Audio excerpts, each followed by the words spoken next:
Historias aterradoras en la escuela.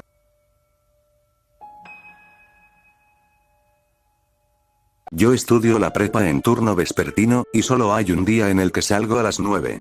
El problema es que, al salir a esa hora, no me puedo tardar mucho porque pasa mi camión y tengo que alcanzarlo. El miércoles pasado nos dejaron salir 20 minutos antes, así que aproveché para ir al baño, que está casi hasta el fondo de la escuela. Como en toda escuela pública, las farolas no sirven, así que estaba medio oscuro. Fui sola porque mis amigos ya se habían ido. Cuando terminé, salí a lavarme las manos, los lavabos están afuera, y escuché que una puerta se abrió dentro del baño. Pensé que era otra chica, porque todavía había algunos grupos saliendo a esa hora. Entonces escuché que alguien pidió papel. Yo, bien confiada, me metí y le dije, yo te doy, te lo paso por abajo de la puerta. Me agaché, pero no había nadie en ningún cubículo. Me quedé pensando, ¿qué onda? En eso, detrás de mí se cerró la puerta del baño y sentí que algo me jaló hacia el cubículo de donde había escuchado la voz. Por poco y se cerraba la puerta también, pero salí corriendo sin pensarlo. Corrí hasta la entrada de la escuela y de ahí hasta la parada de mi camión. Se me bajó la presión bien feo y sentía muchísimo escalofrío. Hasta el momento sigo pensando, ¿qué habrá sido? Este semestre en la universidad nos cambiaron al turno de la tarde para poder realizar el servicio social por la mañana. Hace unas semanas, me quedé solo en el salón porque tenía que terminar un trabajo antes de irme. Nuestra última clase terminó a las 6, pero yo me quedé hasta casi las 8. Estaba tan concentrado en lo que hacía que, de repente, escuché que alguien tocó la ventana del salón desde afuera. Pensé, debe ser el guardia, revisando si hay alguien adentro. Así que me levanté y fui a abrir la ventana para hacerle notar mi presencia. Sin embargo, al abrirla y asomarme, me di cuenta de que no había nadie. No se escuchaban voces ni pasos, nada. Naturalmente, empecé a sentirme incómodo, así que decidí recoger mis cosas e irme. Después de todo, ya era bastante tarde. Mientras guardaba mi laptop en la mochila, volví a escuchar los golpes en la ventana. Me giré para revisar otra vez, pero di un salto al ver unas manos apoyadas en el vidrio, moviéndose como si intentaran abrirla. Lo lógico habría sido acercarme y abrir para hablar con quien fuera, pero algo dentro de mí me decía que no lo hiciera, que mejor recogiera mis cosas y me fuera lo antes posible. Las ventanas están en la parte trasera del salón y la puerta al frente. Cuando los golpes se hicieron más fuertes, insistentes, no lo pensé dos veces. Salí del salón y me dirigí a la entrada de la universidad sin mirar atrás. Al llegar, me acerqué a la caseta del guardia para pedirle que me dejara salir, ya que el portón estaba cerrado y él solo esperaba por si alguien más había quedado dentro. Le dije que esperara un poco antes de poner el candado, porque probablemente aún había alguien más en la universidad que no tardaría en salir. El guardia soltó una ligera risa antes de decirme que no quedaba nadie más, que ya había hecho su ronda y solo me había encontrado a mí. Luego agregó algo que me dejó helado, que ya me habían dado mi iniciación. Me explicó que eso es algo que ocurre cuando solo queda una persona dentro de la universidad, y que ahora me había tocado a mí. También me dijo que debía considerarme afortunado, porque a otros les habían cerrado las puertas de los salones, les habían apagado las luces, o incluso habían escuchado gritos y amenazas para que se fueran. Después de escuchar eso, me fui a la casa donde rento con una sensación bastante incómoda. Desde entonces, procuro irme siempre temprano, lo suficiente como para no volver a ser la última persona dentro de la universidad. Mi papá es maestro de preparatoria. En uno de los últimos salones de la escuela, que está en la segunda planta, al fondo, unas alumnas jugaron a la ouija. Ese día se quedaron jugando cuando todos ya habían salido. Dicen que, durante el juego, empezaron a convulsionar, vomitar, gritar y llorar, y que decían ver cosas en ese momento. De las 4 chicas, 2 fallecieron tiempo después del incidente de maneras raras, pues enfermaron y nadie les daba un diagnóstico. Hasta la fecha, ese salón se siente súper raro y pasan cosas muy feas. Las sillas se mueven solas, amanecen todas apiladas al fondo, aparece una mancha negra en el piso imposible de quitar, el pizarrón amanece rayado, suelen aparecer gotas de sangre, las luces se prenden y apagan durante la madrugada, e incluso se ven sombras dentro del salón a través de las cámaras. Las personas de intendencia suelen limpiar primero ese salón y siempre llegan todos juntos para hacerlo. Nunca me gustaron los turnos de noche, pero ese trabajo era sencillo y necesitaba el dinero. Cuidar una escuela pública en una provincia tranquila de México no sonaba peligroso. Portón cerrado, rondines cada hora, café recalentado y listo. Eso pensé, hasta esa noche. Eran poco más de la 1 cuando vi algo raro en las cámaras. En el pasillo de los salones chicos había un niño parado frente a un aula. No corría. No hacía nada. Solo estaba ahí, inmóvil, como esperando. Al principio me molesté. Pensé que alguien se había metido. Agarré la linterna y caminé hacia el edificio. El patio estaba vacío, la cancha llena de grietas, y el asta bandera rechinó un poco con el viento. Cuando entré al pasillo, sentí el cambio. El aire estaba frío, pesado, con olor a polvo viejo y cloro seco. Alumbré el piso y vi huellas pequeñas marcadas en la tierra, iban directo al salón del fondo. Empujé la puerta. El ventilador del techo giraba lento, aunque estaba apagado. Los pupitres estaban rayados con nombres que ya nadie recordaba. Y en el último asiento estaba el niño. Tenía un uniforme viejo, de otro tiempo. Los pies colgaban sin tocar el suelo. Me aclaré la garganta. ¿Estás perdido? El niño levantó la cabeza. Ahí fue cuando sentí que algo se me rompía por dentro. No tenía cara. No había ojos. No había boca. La piel estaba lisa, tensa, como si alguien hubiera borrado todo a la fuerza. Aún así, sentí que me estaba mirando directamente, como si supiera cosas de mí. Quise moverme. No pude. El niño se levantó del pupitre. Las sillas se movieron un poco, rechinando sobre el piso. Las luces del pasillo empezaron a apagarse, una sí y una no, sin ningún orden. El pizarrón comenzó a marcarse solo. Aparecieron letras torcidas, infantiles. Me dijeron que no saliera, el pecho me ardía. Me costaba respirar. El niño dio un paso hacia mí y sentí que el suelo vibró levemente, como si la escuela reaccionara a su presencia. Alumbré su rostro con la linterna. La piel se hundió un poco, como si algo desde adentro empujara para salir. Sentí náuseas.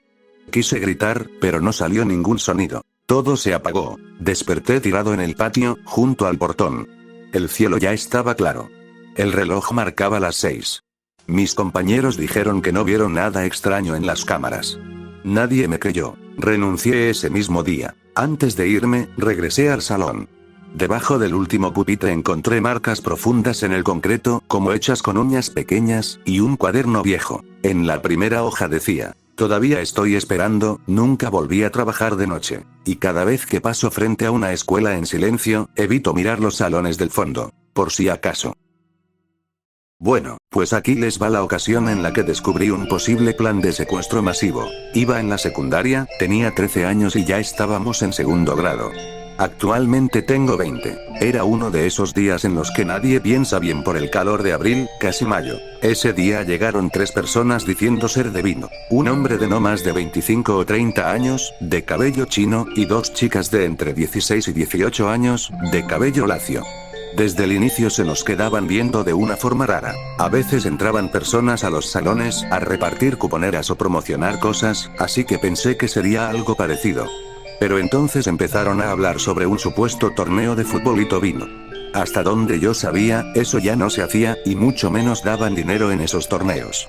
Decían que el premio sería de 15.000 pesos para el primer lugar, tanto femenil como masculino. Según ellos, era fácil formar equipos de entre 15 y 17 personas, para competir contra otros grupos o salones.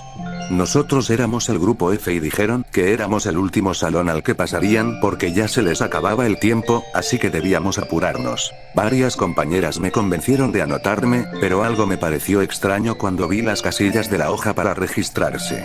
Nombre, edad, tipo sanguíneo, enfermedades, dirección, número de teléfono propio, número de padre, madre o tutor. Todos llenaban esas hojas sin cuestionar nada. Como ya no cabían más personas en la primera lista, me dieron una hoja limpia para anotarme después. La guardé y me fui al baño, aunque en realidad sentía la mirada del hombre de cabello chino encima de mí. Corrí hasta subdirección y hablé con la prefecta. Cuando le expliqué la situación, me dijo algo que me heló la sangre. Nadie autorizó a esas personas a entrar. La directora no estaba, pero el subdirector, que era su esposo, sí me creyó cuando le mostré la hoja y le dije que no tenía ni un sello de Bimbo ni nada oficial. Fuimos juntos hacia el portón porque ellos habían dicho: si hacen equipo con otros salones o cambian de opinión y quieren anotarse, estaremos afuera en una camioneta blanca, al lado de la señora de los bolis. En esa época ya estaba muy fuerte la leyenda de las camionetas blancas que secuestraban niños. Algunos lo tomaban a broma, pero a otros sí nos daba miedo. Mientras mi subdirector intentaba tranquilizarme, 2 adultos y un estudiante miraban por las rendijas del portón. Yo le señalé a las personas, y a la camioneta blanca. Mi subdirector dijo que llamaría a la patrulla para comprobar que seguramente no eran nada sospechoso. Pero hay que entender el contexto. En esos años los secuestros estaban muy fuertes. Tan solo en los casi 2 años que yo llevaba en esa secundaria, alrededor de 50 alumnos habían desaparecido camino a sus casas, así que siempre había patrullas cerca. En cuanto se escucharon las sirenas, las 3 personas subieron rápidamente a la camioneta y se dieron a la fuga. Eran aproximadamente 18 grupos de unos 40 estudiantes cada uno, y nadie se había puesto a pensar en lo peligroso que era entregar todos esos datos personales. Era lunes. Después de eso alertaron a toda la escuela.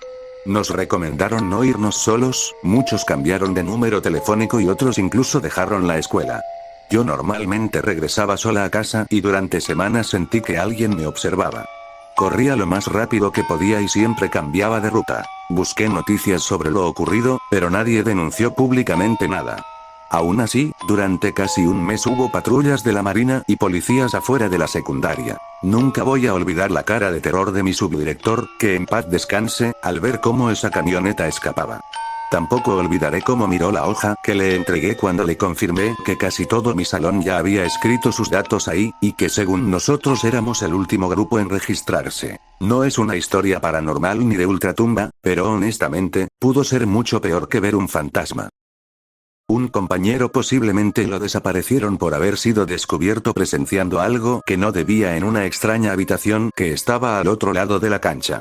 Recuerdo que él llegó muy asustado, no fue muy claro, ya que apenas teníamos 11 años y él tartamudeaba por el miedo. Pero lo que entendí fue que se había quedado detrás del kiosco de la tienda escolar cuando escuchó gritos provenientes de un cuarto. Fue a ver qué pasaba. La puerta estaba cerrada, pero tenía un vidrio roto cubierto con cartón. Él empujó el cartón y, cuando cayó, vio a un chico de nuestra edad, semidesnudo y golpeado, junto a un hombre que no reconoció, aunque posiblemente era el guardia de seguridad por la ropa que llevaba. Mi amigo fue visto en cuanto cayó el cartón, y el hombre salió corriendo para perseguirlo.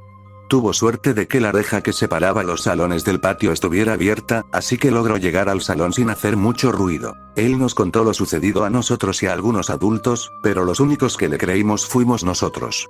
Solo 3 días después, el chico desapareció mientras iba de camino a su casa. Lo más extraño es que, después de su desaparición, hablaron con las personas más cercanas a él. Bajo la excusa de saber si ya lo habían buscado antes, nos preguntaron si nos había dicho algo en los días previos. Nosotros, por miedo, no dijimos nada. Tengo la sospecha de que algunos maestros estaban involucrados en lo que fuera que ocurría ahí, ya que no le hicieron caso a mi amigo y además nos hicieron preguntas para saber exactamente qué nos había contado. Bueno, yo en alguna ocasión, cuando fue 10 de mayo, recuerdo haber corrido hacia la parte de atrás de los salones para esconderme, ya que no quería participar en uno de los bailables. Tenía bajas calificaciones, pero también mucha vergüenza de salir al público y bailar con mi compañera. El punto es que estaba buscando cualquier excusa para no aparecer y que no me encontraran. Entonces me fui hacia la parte de atrás de la escuela. A un lado había una iglesia y, detrás de ella, algunas casas. Solo nos dividía una especie de callejón de tierra, sin pavimentar.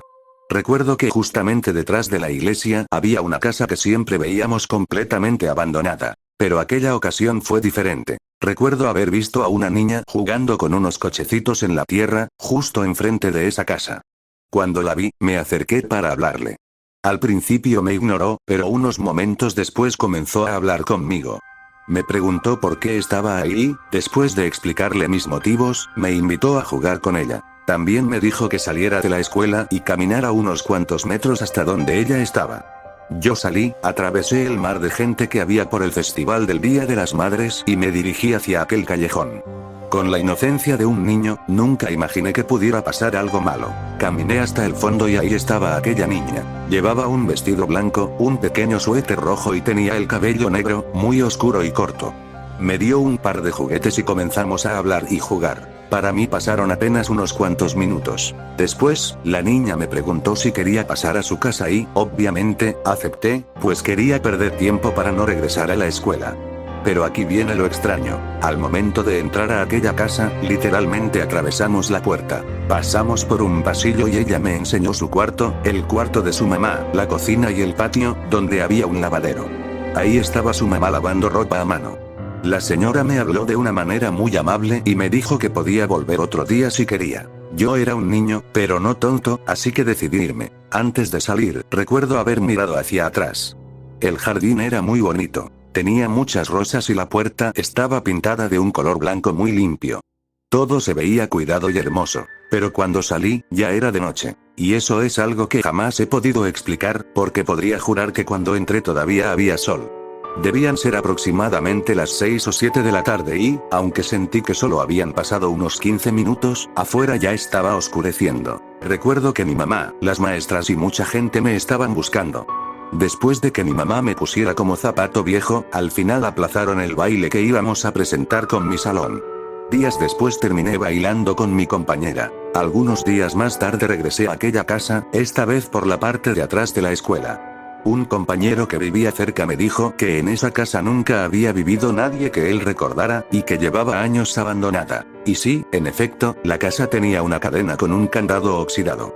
El jardín era un completo desastre y los cuartos estaban en muy mal estado. Pero hay un detalle importante. Antes de irme aquella primera vez, cuando volteé a ver el jardín, recuerdo haber visto una bolsa negra sobre la cabeza de mi amiga. Le pregunté qué era y ella me respondió que era una bolsa con juguetes para que, cuando yo regresara, pudiéramos jugar con ellos. Esa misma bolsa negra seguía ahí, en el mismo lugar.